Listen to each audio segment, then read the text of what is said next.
Bonjour à chacun et chacune. Que le Seigneur vous bénisse en ces temps de préparation de Noël. Que le contenu de ce que nous célébrons, un fils nous est donné, un fils nous est né, que le contenu de cette fête de Noël puisse nous faire tressaillir de joie, nous remplir de bonheur, même si les perspectives pour ces fêtes de fin d'année semblent un peu tristounettes. L'occasion pour nous de nous recentrer sur l'essentiel, sur celui qui est au cœur de Noël. Le Fils, l'Épître aux Hébreux nous en parle d'emblée. Et je lis ici Hébreux 1, verset 3, c'est la lecture du jour, Hébreux 1, de 1 à 6, et je prends le verset 3. Ce Fils, qui est le rayonnement de sa gloire et l'expression de son être, soutient toute chose par sa parole puissante. Après avoir accompli la purification des péchés, il s'est assis à la droite de la majesté divine dans les lieux très hauts.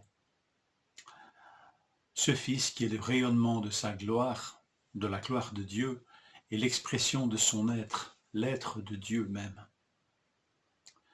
Le Fils qui s'incarne est le Fils qui nous est décrit dans ce texte de la parole de Dieu. Le Fils est le Fils de Dieu. Et cette relation éternelle entre le Père et le Fils nous est donnée ici en tellement peu de mots, mais des mots pesés et des mots extraordinaires. Quelques-uns de ces mots n'apparaissent qu'ailleurs qu'ici, dans le Nouveau Testament.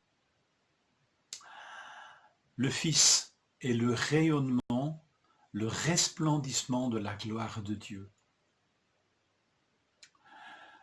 La majorité des traductions en français le rendent de cette manière. C'est vrai que si vous lisez la seconde 21, vous lirez plutôt « Le Fils est le reflet ». Mais on sent qu'entre reflet et rayonnement, il y a quand même plus qu'une nuance. Le rayonnement, je ne vois pas d'autre image que celle des rayons du soleil, du rayonnement solaire. Les rayons du soleil sont la manifestation de la puissance même, de l'astre du jour, de ce soleil. De même, le Fils est la manifestation de la gloire de Dieu. Mais le rayonnement participe à la nature même du soleil. Il n'y est pas étranger ce rayonnement, il en est son émanation, mais il est lié, intrinsèquement lié au soleil. Et cette expression de rayonnement, de resplendissement, manifeste la participation du Fils à la gloire de Dieu.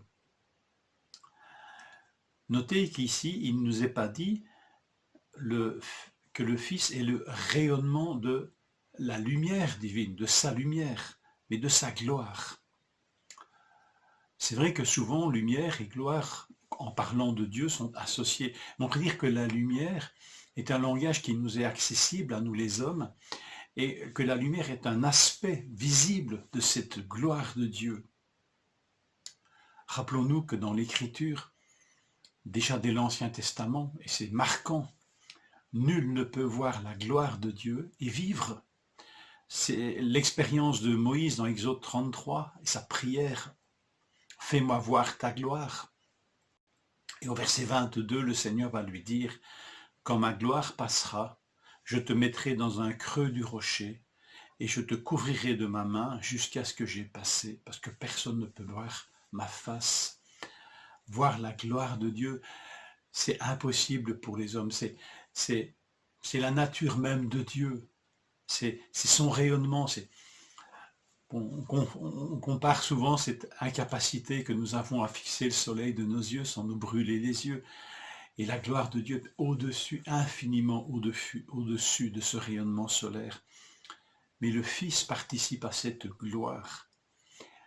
Le symbole de Nicée qui, en son temps, a fixé la doctrine de la Trinité, en parlant du Fils, elle formule les choses ainsi. Il est lumière de lumière. Il participe à la gloire de Dieu. Il est le rayonnement de la gloire de Dieu. Et le Fils il est dit ici qu'il est aussi l'expression de son être, l'empreinte de son être. Ce langage est en quelque sorte tiré ou emprunté au langage de la gravure. Et tout de suite on pense au sceau, un sceau et son empreinte. Aussi fidèle est l'empreinte au sceau, aussi fidèle est l'être du Fils au Père.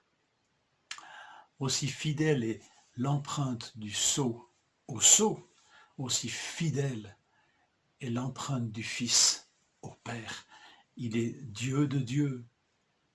Il manifeste pleinement la divinité. Mais il manifeste non pas la superficialité ou un aspect de Dieu. Il est l'expression, il est l'empreinte de l'être de Dieu, de ce que Dieu est dans toute sa nature, dans sa profondeur. Le Fils est l'expression de cet être, de ce que Dieu est en lui-même. Donc le Fils n'est pas une simple image ou une représentation de la divinité, il participe à tout l'être de Dieu. Et pourtant l'image nous rappelle aussi que, aussi sûr que l'image est distincte du sceau, que l'empreinte est distincte du sceau, de même le Fils est distinct du Père. Et pourtant son expression la plus fidèle de tout son être. C'est ce Fils qui nous est né, c'est ce Fils qui nous est donné et qui a été jusqu'à donner sa vie pour la purification de nos péchés. Contemplons sa gloire.